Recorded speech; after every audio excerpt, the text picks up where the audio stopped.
Here we go, guys. The new look Celtics, it's just beginning. We knew they were going to have to make some moves in this offseason, specifically after the Jayson Tatum injury. The first shoe dropped late Monday night. You were mostly sleeping, I imagine. Most of you were probably sleeping when this happened. Jrue Holiday is back in Portland for the second time in his career as a Portland Trailblazer. Kind of a weird setup. The Blazers obviously had him for like a week, and they traded him to the Celtics. Now the Celtics trade him back for Anfernee Simons and 2 second-round picks. We knew this was coming. We knew they were going to have to trade some of their major pieces from the 2024 championship team. Jrue Holiday at age 35, about to be 36, was the likely way to go for that, and that is the first shoe to drop. Jrue Holiday to Portland. Anfernee Simons in return. That's a bit of a surprise. That's a bit of the old Brad Stevens magic right there. I know it's an expiring contract, but the kid's 26 years old. He's averaged over 20 a game the last couple of seasons. He can fill up the score sheet mainly and almost entirely on the offensive end of things, but pretty good return when you consider that everyone in the league knew that the Celtics were going to need to trade some guys, specifically some of these veteran guys like Jrue Holiday, like Kristaps Porzingis, maybe even a Derek White type. And there didn't feel like there was that many landing spots for a guy like Jrue Holiday. And yet the Celtics get a pretty good deal out west. You don't trade him to anyone in the conference. You're not trading him to any Eastern Conference contender that you're going up against every year. And you get a pretty good return. Like, you get a starter quality player and a couple of draft picks. Now, second round draft picks in the NBA, as we know, aren't worth a ton, but the Celtics love flipping those. This is a tough one to take, just as a Celtics fan in general, because Jrue Holiday was a huge part of your championship team. In fact, he was the missing piece of that championship team. The Celtics would not have won the NBA title last year had they had Marcus Smart in there instead of Jrue Holiday. There's no question they would not have won. And I know there are still some Celtics fans that don't want to admit that. But Jrue Holiday, man, I don't know if you can find someone who's had more of an impact on this franchise in such a small amount of time. 2 years, and yet he was the guy coming up with the huge plays last season. The little things that don't necessarily show up in a score sheet, the guy who's taking on the other team's best player night in and night out and is still elite at doing that, by the way. Check out the Ballo Banchero numbers against Jrue Holiday in that first round series. Check out some of the Jalen Brunson numbers, even in the Knicks series, when the Knicks looked like the better team and Jrue Holiday was battling an injury. He is an elite piece for a championship team. Obviously, the Blazers are not that, but they're looking to become a better defensive team. Here is the guy that you go in to plug that hole. They became better defensively as the year went on last year. Obviously, Chauncey Billups is trying to kind of build this in his image. The bad boy Pistons teams, the second iteration of the bad boy Pistons teams that he won an NBA championship with. Grit, defense. Jrue Holiday brings all of that. I mean, he has one of the best, most important defensive plays in recent Celtics history with sealing off that game 3 in Indiana. He was so huge in that series, a series where they swept a team that went to game 7 of the NBA Finals the next year. Jrue was a huge, huge part of that team. And you don't get there. You don't get anywhere near that without Jrue Holiday. But we knew what they needed to do. The Celtics needed to clear some room. They're going to be a second-apron team almost no matter what. Here's what this Jrue Holiday trade does. It takes $5 million off the payroll this year because you bring in Anfernee Simons' contract, which we'll talk about in a minute. This deal takes $5 million off the payroll for 25-26. It also reduces your tax penalties by $40 million with this deal alone. And he's still got 3 years left on that contract, guys. Portland's taken on 3 years with a total of $104 million owed to a 36-year-old Jrue Holiday. It's a lot of money, man. It's a lot of money owed to a guy that age. But that's the first step. And I will note the first step, because there are a lot of moves still to be made, I think, for the Celtics team. Let's talk about that in a second. First, let's talk Anfernee Simons, because this is the guy you get in return. And I think it shocked a lot of people that the Celtics were able to nab a player of Anfernee Simons' ilk for, again, a player who is past his prime in Jrue Holiday. I think can still be a very effective player, but only for a certain small concentration of teams. This is what we saw with Jrue Holiday when he got traded to Portland and then to the Celtics. There were only a few teams that could really make the most of Jrue Holiday's services. And that's where I think Milwaukee messed up so much in that Dame Lillard trade, was they knew Jrue Holiday wasn't going to stay in Rip City, wasn't going to stay in Portland. He was either going to go to Boston, Philadelphia, or Miami, all teams that were competing with the Bucks. And they knew that, and they took that risk, and it bit them in the ass. The Celtics got him, and they won an NBA title. Now they move on from what is a huge contract in the context where the Celtics are right now, and they get a good young player going into his prime in Anfernee Simons.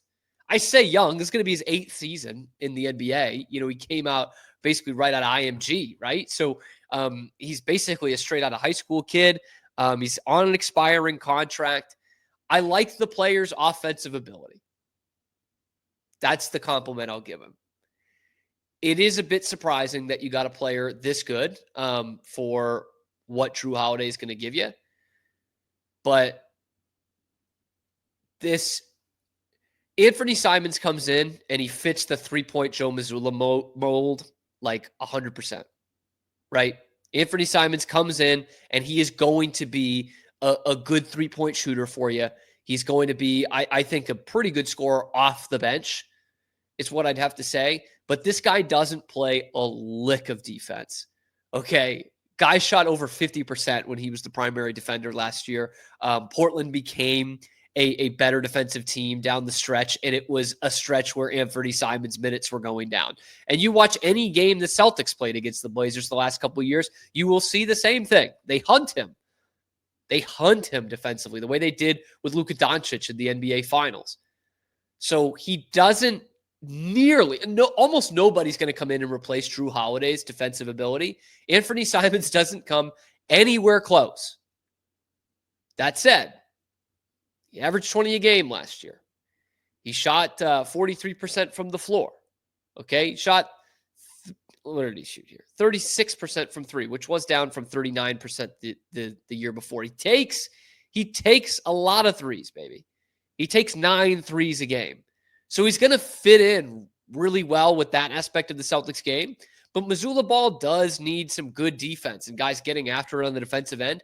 Anfernee Simons is not going to do that. And by the way, his point totals went down. It was 21 per game in 22-23. It was 23 a game in 23-24. And it was down to 19 in 24-25. You do get him on an expiring contract. You owe him $27 million this year. The Celtics aren't done in this offseason, but where I think they really nail this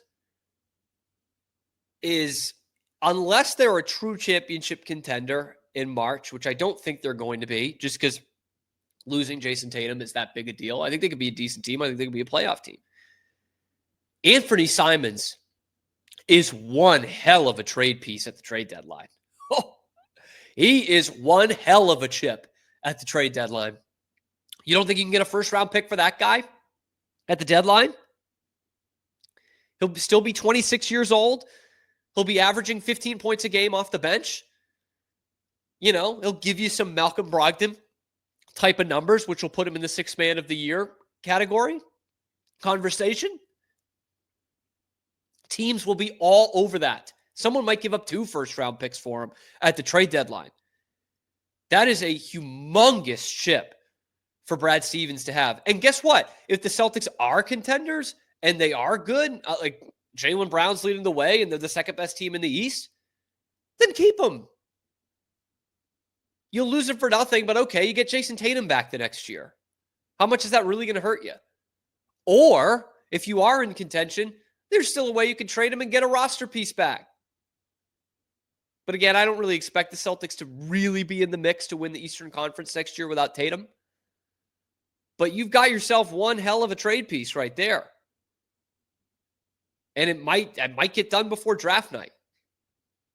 I love this deal. Okay, I don't love giving up Jrue Holiday just in a vacuum, but of course we knew that was coming. Jrue Holiday, for as much as I love him, wasn't going to do much for you this year. You weren't going to be in contention. He was going to need to play more limited minutes. He just wasn't going to give you what a player like Jrue Holiday needs and, what a team that is getting Jrue Holiday needs. Anfernee Simons, he can give you something, man. I don't know that he'll start. I think it's Pritchard and White and some combination of those guys. I think Simons comes off the bench. But he can give you something, man. I expected them to get a couple of second-round picks and some scrub journeyman. Instead, they got a pretty good player here. A player who can contribute to a Celtics team next year that will be a playoff team. So Brad Stevens, man, keep cooking. Keep cooking. Brad Stevens, he's still one of the best GMs in this sport. He really is. He's not even rebuilding on this. He's reloading. And now the Celtics have a ton of options. That said, this probably won't be the last deal before Wednesday night. NBA draft, as I'm putting this out there, tomorrow night, Wednesday night, first round, the Celtics will get another deal done. It'll probably be for Kristaps Porzingis, which is why I'm a little surprised, actually, that it was a guy like Anfernee Simons coming in return from Portland and not Rob Williams. We love Rob. We know he's super injury prone. We know you can't count on him for a whole season. Maybe Anfernee Simons, who has had some injury history in the past, can play a little bit more. He played 70 games this year. But that does go to show something that they didn't get Rob Williams in return. I thought that could have easily been a guy thrown in a package for Jrue Holiday. And he does bring a bit more of a defensive acumen than Kristaps Porzingis had, although Porzingis did improve as a defender, a rim protector, when he was with the Celtics. So maybe Anfernee Simons can improve as a defender. I don't think he becomes an all-NBA defensive guy or anything.